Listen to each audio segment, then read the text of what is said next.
Hello friends, last time आपणे 4 उदाहरण करेला छे। हवे जो उदाहरण number 5, example number 5,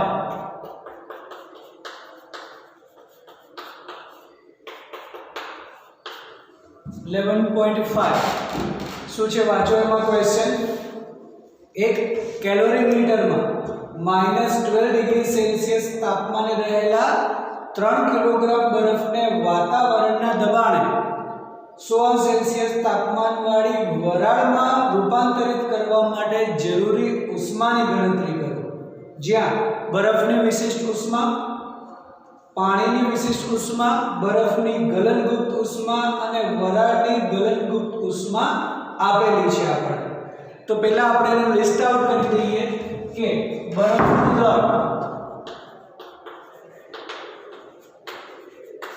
m = 3 kg।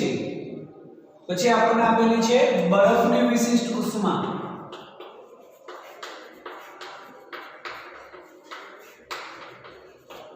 એ જ રીતે આપણે કહીએ પાણીની વિશિષ્ટ ઉષ્મા,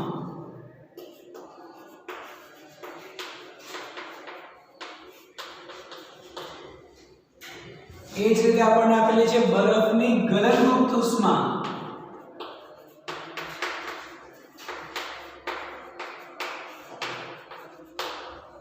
तो पानी की विशिष्ट उष्मा ने આપણે બરફની વિશિષ્ટ ઉષ્માને SI કહીએ, આઈસ માટે।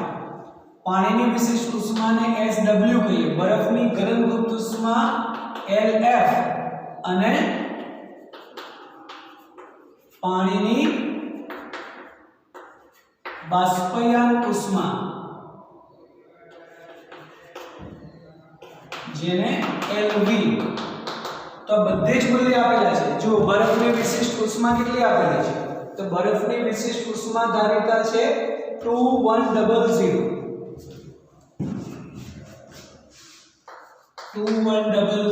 जूल पर केजी केल्विन। એ જ રીતે પાણીની કેટલી આપેલી છે? 4186 जूल पर केजी केल्विन। એ તો બરફની ગલનગુપ્ત ઉષ્મા આપેલી છે 3.35 10⁵ જૂલ પર કેજી। અને એ જ રીતે આપણને આપેલી છે વરાળની બાષ્પીયન ઉષ્મા। આપણે પાણીની જગ્યાએ વરાળની લખીએ કે વરાળની બાષ્પીયન ઉષ્મા કેટલી છે? 2.256 10⁶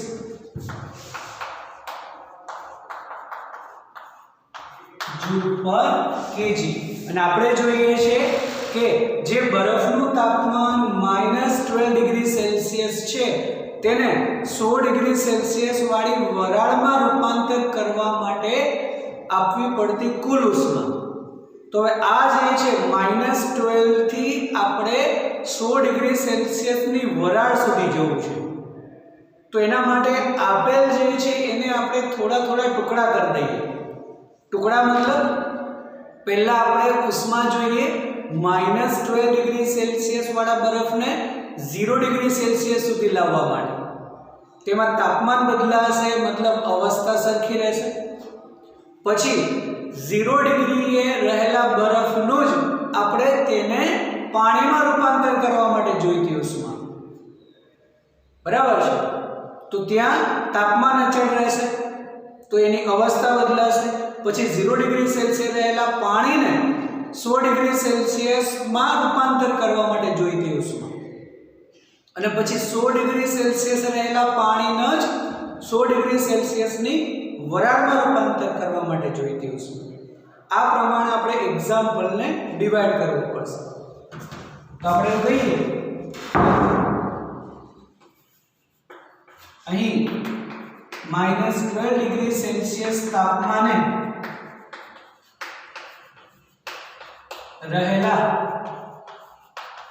बरफ ने 0 डिग्री सेल्सियस तापमान सुधी लाववा माटे जरूरी उष्मा जेने Q1 कहीए। तो તો અહીંયા તાપમાન બદલાય છે, મતલબ તેની અવસ્થા સરખી રહેશે અને એના માટેનું સમીકરણ છે આપણી પાસે ms ડેલ્ટા ટી. પરંતુ અહીંયા જે આવશે એ બરફની વિશિષ્ટ ઉષ્માધારિતા થશે. તો બરફ માટેની વિશિષ્ટ ઉષ્માધારિતા ચલો આપણે આ જ રીતે આઈસ લખી દઈએ, એસ આઈસ. તો દળ આપેલું છે આપણને 3 કિલોગ્રામ, બરફની વિશિષ્ટ ઉષ્માધારિતા આપેલી છે 2100 અને તાપમાનનો ફેરફાર તો અંતિમ માઈનસ પ્રારંભિક, તો માઈનસ માઈનસ તો પ્લસ થઈ જશે, મતલબ * 12. તો જો આની કેલ્ક્યુલેશન કરો શું થશે, 2100 * 3 * 12 આ થશે 75600 જૂલ. હવે આગળ જતા આપણે આ બધા મૂલ્ય યુઝ કરવા છે 10⁵. તો એવું કરીએ આપણે આ જે છે એને આપણે 10⁵ માં કન્વર્ટ કરી દઈએ, થોડું ઈઝી પડશે. તો 1 2 3 4 5 આ થશે 0.756 10⁵ જૂલ. આ એક આપણને ઉષ્મા મળે છે કે -12 થી 0 સુધી લાવવા માટે. હવે આપણે કહીએ કે હવે 0 ડિગ્રી સેલ્સિયસ તાપમાને રહેલા બરફને 0 ડિગ્રી સેલ્સિયસ તાપમાને પાણીમાં રૂપાંતર કરવા માટે જરૂરી ઉષ્મા, જેને આપણે Q2 કહીએ. અહીંયા આપણે કહીએ છીએ કે જ્યાં સુધી બરફ હાજર હશે ત્યાં સુધી તેનું તાપમાન બદલાતું નથી. તો 0 ડિગ્રી જ બરફ છે અને રૂપાંતર થશે એ 0 ડિગ્રી જ થશે. તો એ જ 0 ડિગ્રીએ પાણીમાં રૂપાંતર કરવા માટે જરૂરી ઉષ્મા. તો એના માટે આપણે કરવું પડશે ગલનગુપ્ત ઉષ્મા માટે. તો એ કહી શકાય m * LF. બરાબર છે. હવે જેટલો બરફ છે એટલું જ પાણી બનશે, મતલબ તેનું દળ તો સરખું જ રહેશે. તો 3 * 3.35 10⁵. એનો મતલબ 3.35 * 3 કરીએ તો આ થશે 10.05 * 10⁵ અને જૂલ. આનો જે એકમ છે જૂલ પર કેજી, તો 1 કિલોગ્રામ કેન્સલ થશે એટલે એકમ તો જૂલ જ રહેશે. હવે 0 ડિગ્રી સેલ્સિયસ તાપમાને રહેલા પાણીને 100 ડિગ્રી સેલ્સિયસ સુધી લઈ જવા માટે જરૂરી ઉષ્મા. તો 0 ડિગ્રી સેલ્સિયસ તાપમાને રહેલા પાણીને 100 ડિગ્રી સેલ્સિયસ સુધી લાવવા માટે જરૂરી ઉષ્મા, એને આપણે Q3 કહીએ. તો એ થશે ms ડેલ્ટા ટી. પણ અહીંયા એની વિશિષ્ટ ઉષ્માધારિતા પાણી માટેની દળ તો સરખું જ છે 3 કિલોગ્રામ. તો પાણીની વિશિષ્ટ ઉષ્માધારિતા 4186 અને તાપમાનનો ફેરફાર T2 - T1 એટલે તો 100 જ રહેશે. એનો મતલબ 4186 * 3 અને 00 મૂકી દઈએ તો 1255800 જૂલ થશે, જેને આપણે 10⁵ માં કન્વર્ટ કરીએ તો 1 2 3 4 5 મતલબ 12.558 10⁵ જૂલ. ઓકે. હવે આજ આપણે એમ કહીએ કે 100 ડિગ્રી સેલ્સિયસે રહેલા પાણીને જ 100 ડિગ્રી સેલ્સિયસમાં જ વરાળમાં રૂપાંતર કરવા માટે જરૂરી ઉષ્મા. 100 ડિગ્રી સેલ્સિયસ તાપમાને રહેલા પાણીને 100 ડિગ્રી સેલ્સિયસ તાપમાને વરાળમાં રૂપાંતર કરવા માટે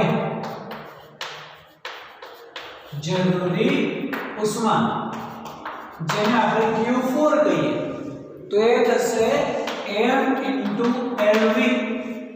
જ્યારે તાપમાન બદલાતું હોય ત્યારે ms ડેલ્ટા T, તાપમાન ન બદલાતું હોય ત્યારે ગલન અથવા તો ઉત્કલન વરાળની બાષ્પીભવન ઉષ્મા. તો આ ફ્રી તો છે જ દળ, અને આ છે 2.256 10⁶ છે. તો 2.256 into 3 લા છે 6.768 10⁶ જૂલ. અહીંયા જો આપણે 10⁵ માં કન્વર્ટ કરીએ તો આ થશે 67.68 10⁵ જૂલ. તો હવે આપણે કરવી છે કુલ ઉષ્મા. તેથી કહી શકાય કે તેથી -12 ડિગ્રી સેલ્સિયસ તાપમાને રહેલા બરફને 100 ડિગ્રી સેલ્સિયસ વરાળમાં રૂપાંતર કરવા માટે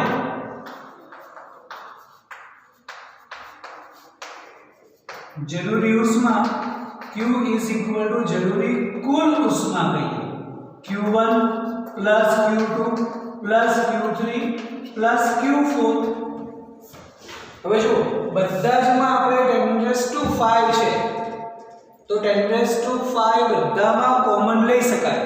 આથી બધાનો સરવાળો પહેલું છે 0.756 પ્લસ આ છે આપણી પાસે 10.05 પ્લસ આ છે આપણી પાસે 12.558 પ્લસ 67.68 લા છે આપણી પાસે 91.044 10⁵ જૂલ.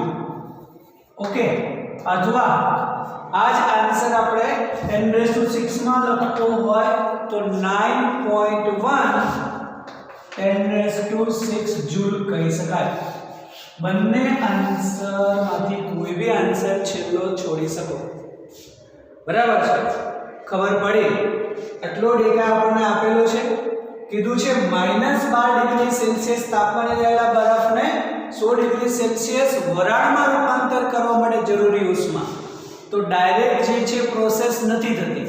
-12 થી 0 આવશે, પછી 0 થી 0 જ રહેશે, પછી 0 થી 100 અને 100 થી 100. આ રીતે ટુકડા પડશે કે -12 થી 0 તાપમાન બદલાય છે એટલે ms ડેલ્ટા T, પછી 0 એ જ 0, પછી 0 થી 100 અને 100 એ જ 100. આ સ્વરૂપે એનો આપણે કુલ ઉષ્મા મળી શકે. બોલો ક્લિયર? ચલો વિડિયો પોઝ કરો અને લખી લો આન્સર. ચલો જુઓ હવે નંબર 6 11.6. શું કીધું છે? એક આકૃતિ આપણને આપેલી છે અને એ આકૃતિમાં જંક્શન સ્ટીલ અને તાંબાના જંક્શનનું તાપમાન કેટલું હશે એ જોઈએ છે. સ્ટીલના સળિયાની લંબાઈ આપેલી છે 15 સેન્ટીમીટર, તાંબાના સળિયાની લંબાઈ આપેલી છે 10 સેન્ટીમીટર, ભઠ્ઠીનું તાપમાન છે 300 ડિગ્રી સેલ્સિયસ, બીજા છેડાનું તાપમાન 0 ડિગ્રી સેલ્સિયસ છે, અને સ્ટીલના સળિયાના આડછેદનું ક્ષેત્રફળ તાંબાના સળિયાના આડછેદ કરતાં બમણું છે, અને સ્ટીલની ઉષ્માવાહકતા અને તાંબાની ઉષ્માવાહકતા આપેલી છે. તો આપણે જોઈએ છે તેના જંક્શનનું તાપમાન. આપણને આકૃતિ કંઈક આ સ્વરૂપે આપેલી છે કે આ કોઈ પણ આપણે ભઠ્ઠી કહીએ તો તેનું તાપમાન 300 ડિગ્રી સેલ્સિયસ છે. અહીંયા આપણે કહીએ બરફ મૂકેલો છે એટલે કે તાપમાન બીજા છેડાનું 0 ડિગ્રી સેલ્સિયસ. અને હવે અહીંયા બે સળિયા, એક આપણે કહીએ સ્ટીલ અને બીજો જે છે એ તાંબાનો સળિયો છે. સ્ટીલના સળિયાનું આડછેદનું ક્ષેત્રફળ તાંબા કરતાં બમણું કીધું છે. તો અહીંયા આપણે જોઈએ છે જંક્શનનું તાપમાન, તો આ તાપમાનને આપણે T1 કહીએ, આ જે બીજા છેડનું તાપમાન છે એને T2 કહીએ, અને જંક્શનના તાપમાનને આપણે Tx વડે દર્શાવીએ તો Tx આપણે જોઈએ છે. બરાબર છે? તો કહી શકાય કે આકૃતિ પરથી T1 300, T2 0 ડિગ્રી સેલ્સિયસ, અને હવે સ્ટીલના સળિયાની લંબાઈ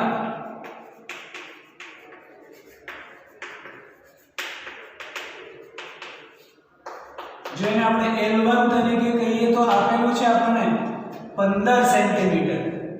બરાબર છે? એને સળિયાની લંબાઈ છે 15 સેન્ટીમીટર. હવે જ્યારે પણ આપણે એનો ઉષ્માવાહકતા જોઈએ તો એ જૂલ પર LKS માં છે, એટલે આની લંબાઈ આપણે મીટરમાં કન્વર્ટ કરવી પડે, એટલા માટે 15 મીટર. એ જ રીતે તાંબાના સળિયાની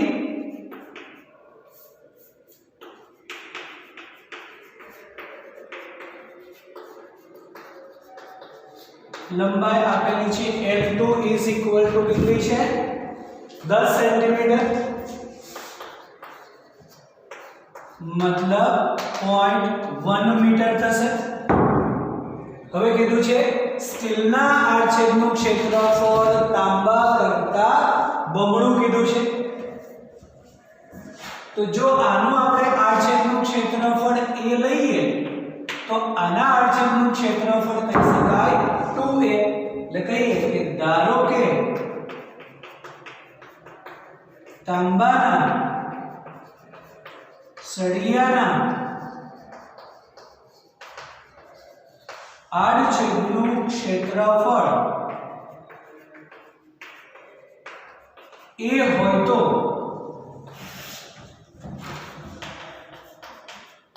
સ્ટીલના સળિયાના આડછેદનું ક્ષેત્રફળ 2A. બરાબર છે? અને હવે બંનેની આપણને ઉષ્માવાહકતા આપેલી છે. સ્ટીલના સળિયાની ઉષ્માવાહકતા, તો આને આપણે 1 તરીકે આગળ L1 લખેલું છે, તો અહીંયા K1 લખીએ. તો K1 આપણને આપેલું છે કેટલું છે? સ્ટીલના સળિયાની ઉષ્માવાહકતા છે 50.2 જૂલ પર MKS. એ જ રીતે તાંબાના સળિયાની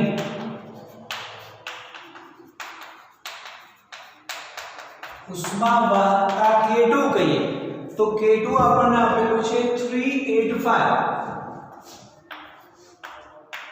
જૂલ પર MKS. આટલી વસ્તુ આપણને આપેલી છે.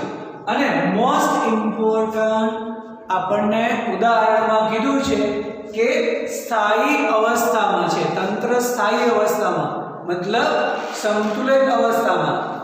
તો એ જે છે સ્થાયી ઉષ્મા અવસ્થા કહી શકાય. અને સ્થાયી ઉષ્મા અવસ્થામાં આપણે કીધું છે આગળ થિયરીમાં કે બંનેમાં ઉષ્મા પ્રવાહનું મૂલ્ય સમાન હોય. એટલે કહી શકાય કે સળિયાની સ્થાયી ઉષ્મા અવસ્થા માટે શું કહીએ આપણે dQ/dt, જે આપણે સ્ટીલમાં ઉષ્મા પ્રવાહ છે એ જ થશે dQ/dt, જે છે એ તાંબા માટે. એનું તાપમાન પ્રચલન પણ સમાન થશે અને ઉષ્મા પ્રવાહ પણ સમાન થશે. તો ઉષ્મા પ્રવાહના સમીકરણથી શરૂઆત કરવાની. તો ઉષ્મા પ્રવાહનું સમીકરણ શું છે? હવે તો Ka હંમેશા આપણે ધન લખીએ છીએ, તો Ka ઊંચું તાપમાન અને નીચું તાપમાન કરવું. તો અહીંયા જો સ્ટીલના સળિયા માટે આપણે કહીએ તો આ 300 અને Tx, તો Tx 300 કરતા ઓછો હશે. તાંબા માટે જ્યારે કહીએ તો એક છેડાનું Tx અને બીજાનું 0, તો Tx 0 કરતા વધારે હશે. આના માટે જો આપણે સ્ટીલ માટે કહીએ તો શું લખી શકાય? K1. હવે ક્ષેત્રફળ A, તો સ્ટીલના સળિયાનું ક્ષેત્રફળ છે 2A. અને T1 માઈનસ T2 કરવાનું, મતલબ થશે 300 માઈનસ Tx. સમજાય છે? અને અપોન L, તો એ L1 કહી શકાય. એ જ રીતે હવે તાંબા માટે લખીએ તો એ થશે T2. એનું આ છેદનું ક્ષેત્રફળ તો આપણે એ ધારેલો છે. અને હવે તાપમાન તો Tx માઈનસ 0 લઈ શકાય અને લંબાઈ L2. બોલો ક્લિયર? સ્થાયી ઉષ્મા અવસ્થા માટે ઉષ્મા પ્રવાહ સમાન હોય. તો ઉષ્મા પ્રવાહ સમાન છે તો ઉષ્મા પ્રવાહનું સમીકરણ આપણે હંમેશા ધન સ્વરૂપે લખીએ છીએ, તો વધુ માઈનસ ઓછું તાપમાન લખવાનું. થિયરીમાં જ આપણે ફક્ત કહીએ છીએ કે માઈનસ K એ delta T upon delta x. બાકી તો આપણને ડાયરેક્ટ મળી જશે અને હંમેશા ધન જ લખવાનું. ચલો, તો હવે આની જો આપણે જરૂરી કેલ્ક્યુલેશન કરીએ તો ક્ષેત્રફળ તો બંને બાજુએથી કેન્સલ થઈ જશે અને બધી જ કિંમતો હવે મૂકી દઈએ આપણે. તો K1 કેટલું આપેલું છે આપણને? 50.2. લાગ 50.2 into 2. ઓકે, અને into 300 minus Tx upon એની લંબાઈ L1 એટલે 0.15 is equal to K2 ઉષ્માવાહકતા એની કેટલી આપેલી છે? 385. તો આ છે 385. ક્ષેત્રફળ તો કેન્સલ. Tx આપણે જોઈએ છે અને લંબાઈ L2 કેટલી છે? 0.1. તો પહેલા ફક્ત આપણે કેટલાની કેલ્ક્યુલેશન કરીએ, મતલબ 50.2 into 2 divided by 0.15 કરી દઈએ તો આ થઈ જશે 669.33. તો 669.33 300 minus Tx is equal to, આને જો આપણે 0.1 વડે ભાગીએ તો આ થઈ જશે 3850 Tx. ઓકે, બસ હવે આપણે આને અંદર ગુણી દઈએ તો 669.33 into 300 કરીએ તો આ થઈ જશે 200,799 minus 669.33 Tx is equal to 3850 Tx. તો આ જો આ બાજુ જશે બરાબરની આ બાજુએ તો ધન થઈ જશે, મતલબ પ્લસ કરવાનું. તો 3850 પ્લસ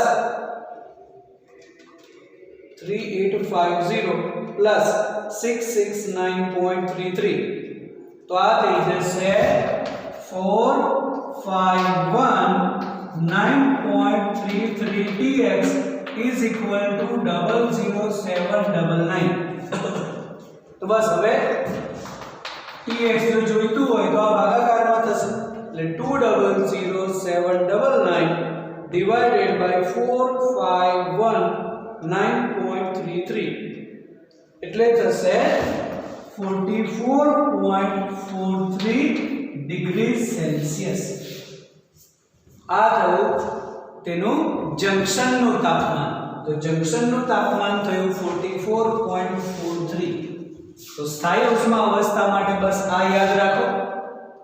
પછી જે કન્ડિશન્સ આપેલી છે હંમેશા વધુ માઈનસ ઓછું તાપમાન કરીએ અને જરૂરી કેલ્ક્યુલેશન કરીએ એટલે આપણને જંક્શનનું તાપમાન મળી જશે. ચલો લખી લો, વિડિયો પોઝ કરો અને લખી લો. જુઓ નેક્સ્ટ નંબર 7, જેમાં આપણને કંઈક આકૃતિ આપેલી છે કે લોખંડ અને બ્રાસના સળિયાને કંઈક આ સ્વરૂપે જોડેલા છે. એનો મતલબ અહીંયા ઉષ્મા જે છે એક જ માર્ગે જશે એટલે શ્રેણી જોડાણ કહી શકાય. અને લોખંડના સળિયાની લંબાઈ, એનું ક્ષેત્રફળ, ઉષ્મા વાહકતા આપેલું છે. એ જ રીતે બ્રાસના સળિયા માટે આપેલું છે. એક છેડાનું તાપમાન 373, ગરમ છેડાનું, ઠંડા છેડાનું તાપમાન 273. તો આપણે જંક્શનનું તાપમાન જોઈએ છે. હવે પૂછેલું છે કે જંક્શનના તાપમાન નું આપણે સમીકરણ પણ જોઈએ છે અને તેનું તાપમાન પણ જોઈએ છે. જો શું કીધું છે કે બંને સળિયાના જંક્શનનું તાપમાન, સંયુક્ત સળિયાની ઉષ્માવાહકતા અને સંયુક્ત સળિયામાંથી પસાર થતા ઉષ્મા પ્રવાહ માટેના સમીકરણ મેળવો અને તેની ગણતરી પણ કરો. એટલે બધાના સમીકરણ પણ આપણે લાવવાના અને તેની કેલ્ક્યુલેશન પણ કરવાની. તો અહીંયા આપણે જ્યારે પણ કહીએ કે સ્થાયી ઉષ્મા અવસ્થામાં, તો સ્થાયી ઉષ્મા અવસ્થામાં બંને માટેનું ઉષ્મા પ્રવાહનું મૂલ્ય સમાન હોય. બરાબર છે. તો જો એની ઉષ્મા પ્રવાહનું મૂલ્ય સમાન હોય તો આપણે આગળના દાખલાની જેમ બંનેને સરખાવી શકાય. એટલે કે સ્થાયી ઉષ્મા અવસ્થા માટે શું કહી શકાય? dq/dt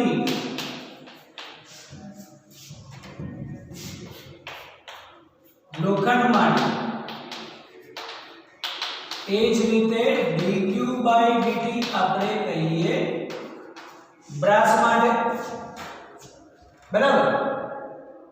તો હવે આપણે પહેલા તેનું સમીકરણ તારવવું છે અને ત્યારબાદ આપણે તેના જંક્શનનું તાપમાન જોઈએ છે.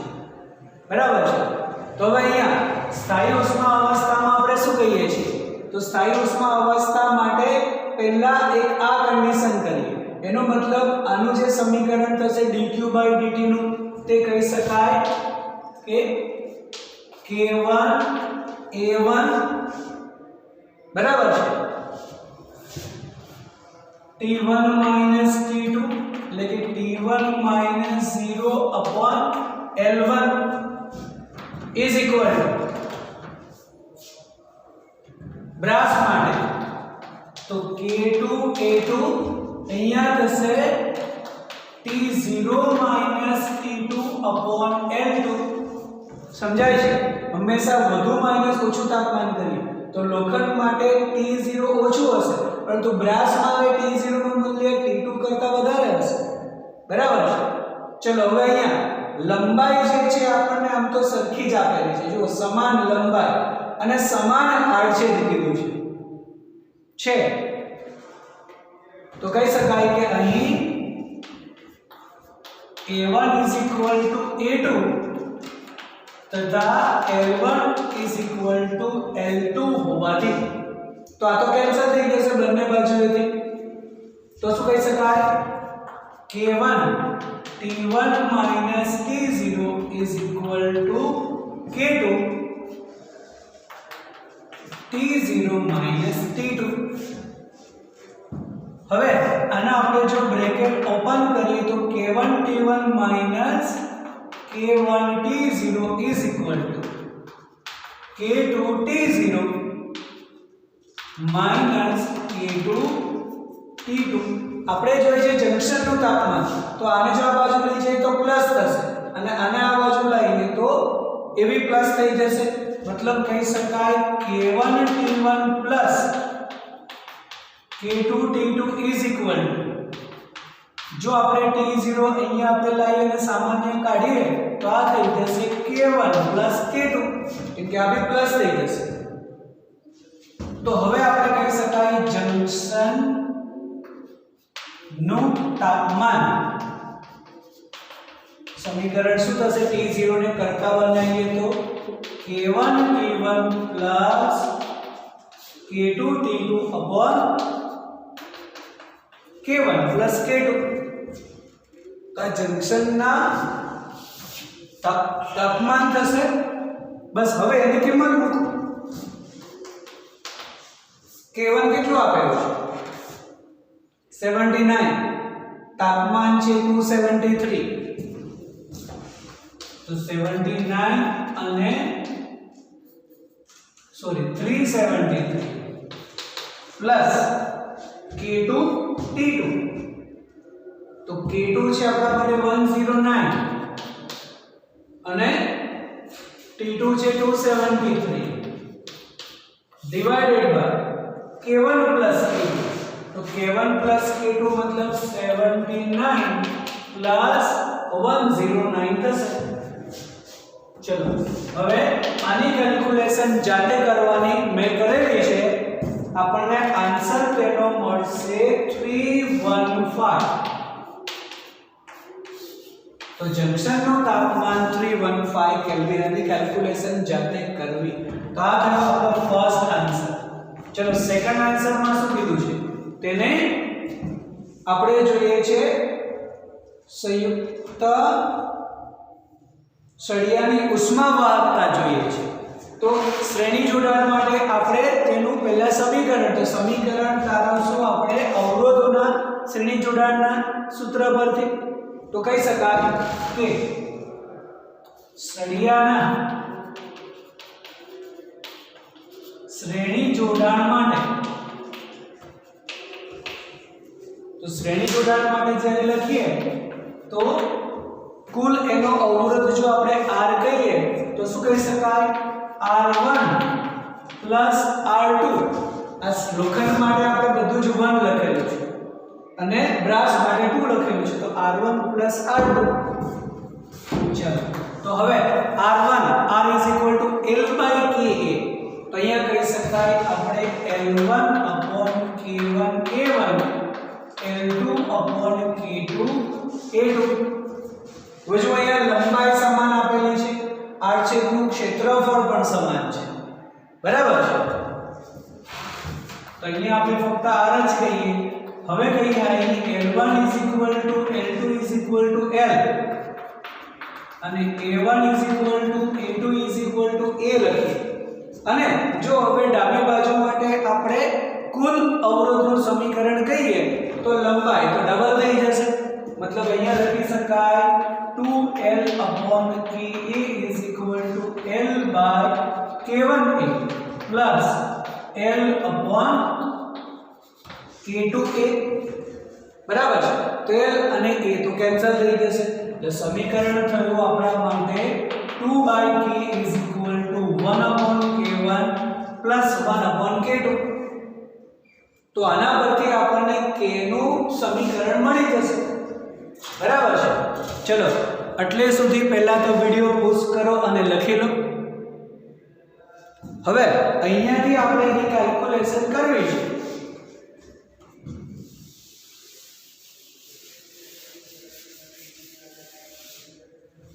આ થઈ જશે 2 by K K1 plus K2 upon K1 K2. એટલે કે K 2 K1 K2 upon K1 plus K2.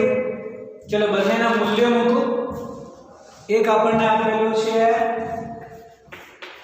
79, બીજું આપણી પાસે મૂલ્ય છે 109. તો 79 અને પ્લસ 109 ઉષ્માવાહકતા મળી જશે. કરો કેલ્ક્યુલેશન, મેં કરેલી છે 91.6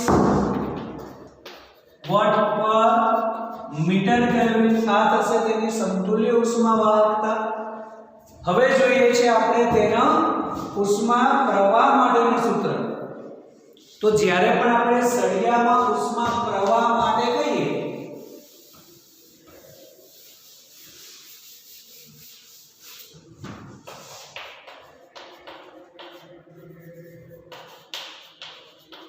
સળિયામાં ઉષ્મા પ્રવાહને જો આપણે h એટલે કે dq/dt ને h કહીએ તો એ સમીકરણ થશે આપણા માટે Ka T1 - T2 upon 2L થશે કે નહીં? કેમ કે આખો સળિયાની લંબાઈ 2L.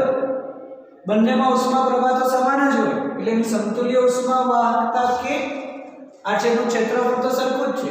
T1 - T2 કરવાનું અને લંબાઈ થઈ જશે 2L. ચલો આ બધી જ કિંમતો મૂકો. સમતુલ્ય આપણને મળે છે 91.6. ક્ષેત્રફળ કેટલું આપેલું છે બંનેનું? એ છે 0.02.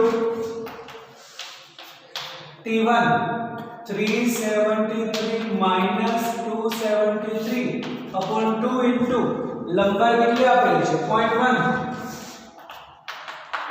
તો આ સમતુલ્ય માટેનું ઉષ્મા પ્રવાહનું સમીકરણ પણ થશે અને એની કિંમત મૂકો.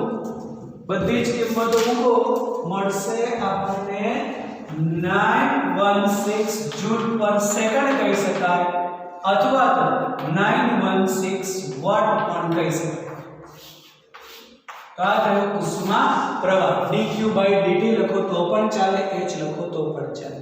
બરાબર છે. ચલો લખી લો, વિડિયો પોઝ કરો અને લખી દો. ચલો હવે જુઓ નંબર 8. ઉદાહરણ નંબર 8 શું કીધું છે?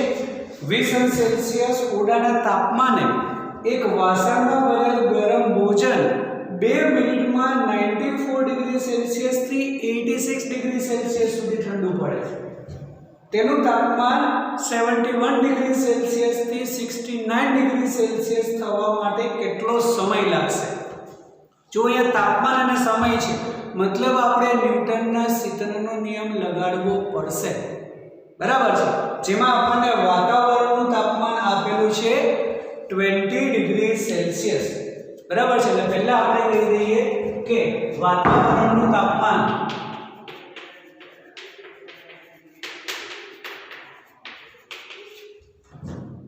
Ts is equal to 20 degree Celsius આપેલું છે. હવે શું કીધું છે?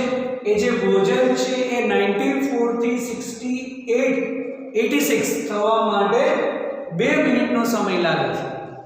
તો હવે આપણી પાસે ન્યૂટનના શીતળનો નિયમ છે. તો આપણે કહીએ કે પહેલા પ્રથમ શરત આપણે ગણીએ અને પછી દ્વિતીય શરત. આપણે કહીએ કે પ્રથમ શરત મુજબ પહેલું તાપમાન આપણને આપેલું છે 94 ડિગ્રી સેલ્સિયસ, બીજું તાપમાન આપેલું છે આપણને 86 ડિગ્રી સેલ્સિયસ અને એના માટેનો સમય આપણને આપેલો છે 2 મિનિટ. જો અહીંયા આપણે એને સેકન્ડમાં કન્વર્ટ ન કરીએ તો લાસ્ટ આન્સર આપણને મિનિટમાં જ મળશે. બરાબર છે. તો હવે ન્યૂટનનો શીતળનો નિયમ લગાડી શકાય. તો શું કહીએ? ન્યૂટનના શીતળના નિયમ મુજબ શું કહીએ આપણે? q/t dq/dt પર સોરી dt/dt કહીએ છીએ ને, delta t/delta t is equal to k t minus ts.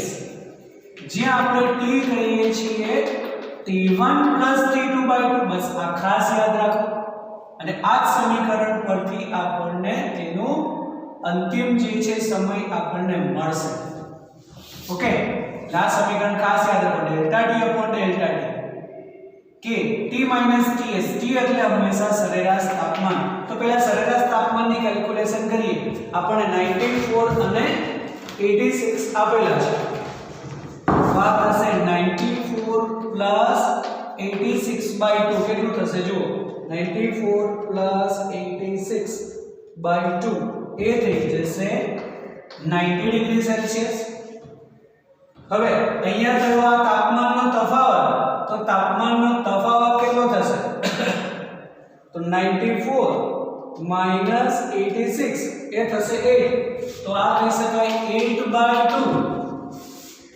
બરાબર છે. is equal to k. t આપણા માટે 90 minus ts એટલે 20 ડિગ્રી સેલ્સિયસ. આ તો થશે 70. તો k નું મૂલ્ય થશે આપણા માટે આ 4/70. આપણે જે અચળાંક છે કે એ આપણને અહીંયા આ સ્વરૂપે મળે છે. એને પ્રમાણે જ રાખીએ અને આપી દઈએ નંબર 1. હવે આપણને બીજી શરત આપેલી છે. બીજી શરત મુજબ તાપમાન કેટલું કીધું છે? તો એ તાપમાન આપણને કીધું છે